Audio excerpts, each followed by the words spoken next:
Калевска, прв еве вашите партиски министри, градоначалници, сите кои што се на високи позиции, а кои што вршат страшен мобинг. Прв чекор е да го сопрете тоа.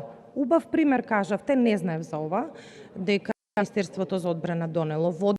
Ама јас пак ќе ви кажам еклатантен пример, знаете, уште полошо и потешко е кога жена врши мобинг врз жени. Во Заводот за вработување во претходниот мандат беше директорка жена. Дали знае, тоа сум го говорела одговорница, поставувала пратенички прашања и ништо од тоа, дали знаете колку жени беа прераспределени, самохрани мајки, тоа го кажував, самохрани мајки од еден град во друг град. Жена сега вие ја унапредивте, не знам директорка каде е, Шумско мислам дека сају. Значи прво треба да има освестување на сите политички експоненти, партиски експоненти.